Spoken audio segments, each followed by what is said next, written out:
Hello lovely students, I am your maths learner Adesh Mathuriya. If you are visit first time this channel, so please like, share and subscribe. Thank you.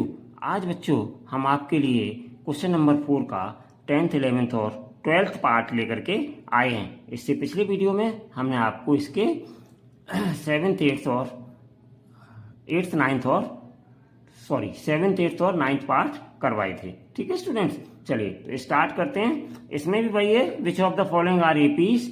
Headline तो आपकी वही चलती है, if they form an APs. अगर ये APs बनाते हैं students तो फाइंड द कॉमन डिफरेंस। तो कॉमन डिफरेंस निकालिए और उसके 3 टर्म्स और लिखिए। और अगर एपीज नहीं बनाते हैं तो आपको केवल और केवल बताना है कि एपीज नहीं बनाते हैं। ठीक है स्टूडेंट्स, तो चलिए अब हम लेते हैं इसका एक्सरसाइज 5.1 क्वेश्चन 4 का 10th पार्ट। ठीक है, तो 10th पार्ट में क्या है, the given list of numbers is a, 2a, 3a, 4a। तो यहाँ पे हम क्या निकालेंगे, इसको हम कंसीडर करेंगे a1, इसको a2, इसको a3, इसको a4। ठीक है ना, तो पहले हम a2 माइनस a1 निकालेंगे। तो a2 की वैल्यू यहाँ कितनी है, 2a, और माइनस a1 की वैल्यू कितनी है, केवल और केवल a। तो कितना आ गया, 2a में से a के जाएगा तो आपका केवल a बचेगा स्टूडेंट्स। ठीक है, चलिए अब ये एक a आ गया।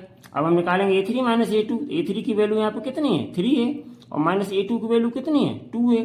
सब्ट्रैक्ट कर दो, कितना आ जाएगा, केवल a। अगर आप और चाहें तो और निकाल सकते हैं, a4 माइनस a3 निकाल सकते हैं। तो कितना आ जाएगा, 4a और माइनस 3a। तो कितना आ जाएगा, फिर भी a आ जाएगा। समझ गए स्टूडेंट्स, ज्यादातर हम 2 ही निकालते हैं, बता देते हैं कैसे आगे और आप निकाल लीजिएगा। ठीक है, तो इस तरीके से हमने यहाँ पर चेक किया। तो हम यहाँ लिखेंगे since a2 minus a1 equals to a3 minus a2। ठीक है ना, और equals to and so on, ऐसे ही आएंगे आगे। और ये a आ गया, तो इम्प्लाइज क्या हो गया स्टूडेंट्स, d की वैल्यू a आ गई। कॉमन डिफरेंस कितना आ गया, एक फिक्स नंबर a आ गया। तो यहाँ पे लिख दीजिएगा 10 the given list of numbers, 10 the given list of numbers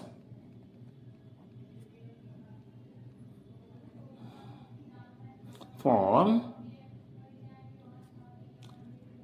an AP. तो ये आपका पहला आंसर आ गया। ठीक है ना स्टूडेंट्स, चलिए अब जब एपी ये बना रहा है तो हम क्या निकालेंगे अब इसका, अब हम इसका निकालेंगे आगे वाले 3 टर्म्स को। तो ए की वैल्यू स्टूडेंट्स जो a1 है, पहला टर्म यानी a, तो वो a की वैल्यू a हो गई आपकी, और d की वैल्यू भी a आ गई। तो अब आगे वाले 3 टर्म निकालने के लिए हम क्या करेंगे, आगे वाले जो 3 टर्म निकालेंगे तो वो क्या होते हैं, जनरल फॉर्म ऑफ एपी के हिसाब से हमने लिख लिया। a5 कितना होता है, a plus 4d, a6 a plus 5d, a7 a plus 6d, ये अगले टर्म्स होते हैं। तो यहाँ पे निकाल लीजिएगा, इक्वल्स टू a की जगह क्या आ जाएगा, a ही रहेगा, और प्लस 4, और d की जगह स्टूडेंट्स a आ जाएगा। तो टोटल कितना आ जाएगा, a प्लस 4a, यानी कि टोटल कितना आ गया, ये 5a। तो एक ये टर्म आ गया। अब a6 निकाल लीजिएगा, तो a की जगह यहाँ पे a ही लिखेंगे, प्लस 5 और इंटू डी की जगह पर a आ जाएगा। तो टोटल कितना आ जाएगा यहाँ पर, तो टोटल यहाँ पे आ जाएगा a प्लस 5a, यानी कि टोटल आ गया स्टूडेंट्स 6a। ऐसे a की जगह यहाँ भी a रहेगा, और प्लस 6, और a की d की जगह कितना आ जाएगा, a आ जाएगा। तो यहाँ पे कितना आ जाएगा, a प्लस 6a। तो कितना आ गया total, a plus 6a means 7a। तो इस प्रकार से स्टूडेंट्स ये आपके नेक्स्ट 3 टर्म्स आ गए। ठीक है ना, अब चलिए हम इनको नोट डाउन किए लेते हैं। तो यहाँ पे हम क्या लिखेंगे, 10 d बराबर मेरे पास आया a, और comma next 3 terms are, next 3 terms are, कितने आगे नेक्स्ट 3 टर्म्स, 5a 6a और 7a। और यही स्टूडेंट्स हो गए आपके आंसर। तो आई होप स्टूडेंट्स कि ये पार्ट्स आपको बहुत अच्छे से समझ में आ रहे होंगे। चलिए अब हम स्टूडेंट्स लेते हैं इसका अगला पार्ट। 10 के बाद कौन सा आएगा, क्वेश्चन नंबर 4 का 11th पार्ट। तो चलिए 11th पार्ट स्टार्ट करते हैं students.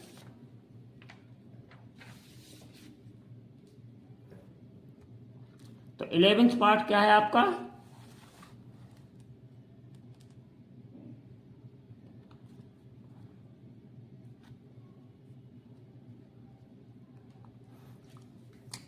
The list of numbers is a square a cube a की पावर 4, तो इसको हम A1 कंसीडर करेंगे, इसको A2, इसको A3 और इसको A4। तो पहले हम क्या निकालेंगे, A2 माइनस A1। तो A2 की वैल्यू कितनी है, ए स्क्वायर, और माइनस A1 की वैल्यू कितनी है, A। तो देखो इन दोनों में स्टूडेंट्स A कॉमन है, A को बाहर निकाल लेंगे तो यहाँ पे A रह जाएगा और माइनस यहाँ पे 1 रह जाएगा, ठीक है ना। एक ये आ गया आपका टर्म।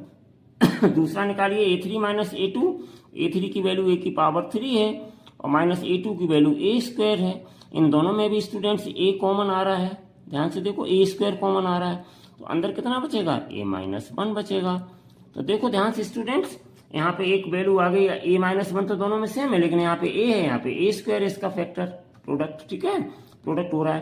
तो इसका मतलब ये दोनों कैसे हैं, डिफरेंट हैं। तो हम यहाँ पे लिख देंगे since A2 minus A1 is not equals to A3 minus A2, ठीक है ना, ये दोनों इक्वल नहीं है, एज या because A minus 1 is not equals to कहलाएगा A स्क्वायर A माइनस 1 के, ठीक है ना।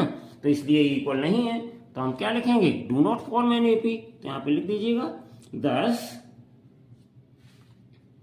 The given list of numbers, no, ऐसे भी लिख सकते हैं, the given list of numbers, given list of numbers, ठीक है, do not form an AP, ठीक है स्टूडेंट्स। तो यही आपका फाइनल आंसर हो गया। अगर ये AP बना रहा होता तो हम इसके नेक्स्ट 3 टर्म्स भी फाइंड आउट कर लेते। चलिए स्टूडेंट्स, अब इसका हम 12th पार्ट लेते हैं, 12th पार्ट स्टार्ट करते हैं। तो 12th पार्ट में क्या है, the given list of numbers is √2, √8, √18, √32, ठीक है ना। तो इसको हम A1 कंसीडर करेंगे, इसको A2, इसको A3 और इसको A4, ठीक है ना। तो A2 माइनस A1 पहले निकालेंगे, तो A2 की वैल्यू है √8 और माइनस A1 की वैल्यू है √2। तो कितना आ गया ये, इसको जो √8 है स्टूडेंट्स, अगर हम इस √8 को ध्यान से देखें तो क्या हो जाएगा, 2√2 आ जाएगा, ठीक है ना। इस तरीके से 8 के फैक्टर करेंगे, 2 इंटू 2 इंटू 2, तो 2√2 आ जाएगा, ठीक है, 2 बाहर आ जाएगा पेयर वाला, और माइनस ये कितना है, √2।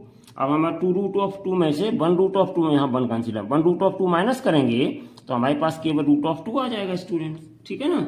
अब हम निकालेंगे A3 माइनस A2, तो A3 की वैल्यू है √18 और माइनस A2 की वैल्यू कितनी है, √8। तो सब्ट्रैक्ट करने से पहले इसको चेंज कर लीजिएगा, तो ये जो वैल्यू है 3 3 या 9 2 या 18, तो ये कितना आ जाएगा, 3√2 आ जाएगा, और माइनस इसकी वैल्यू कितनी थी, 2√2, तो 2√2 आ गया। सब्ट्रैक्ट करेंगे तो √2 बचेगा। तो देखो बच्चों, दोनों वैल्यू कैसी आ गई, इक्वल आ गई। तो हम यहाँ पे क्या लिखेंगे, since A2 minus A1 equals to A3 minus A2 equals to and so on equals to √2। इसका मतलब क्या हो गया, इम्प्लाइज कॉमन डिफरेंस कितना आ गया, सेम आया, √2। ये कॉमन डिफरेंस आ गया। और फर्स्ट टाइम मेरे पास √2 ही है स्टूडेंट्स, तो वो हमने √2 यहाँ पे लिख दिया है, ठीक है ना। तो अब हम निकालेंगे, क्या लिखेंगे पहले यहाँ 10, yes the given list of numbers, yes करके लिख दीजिएगा, yes the given list of numbers, list of numbers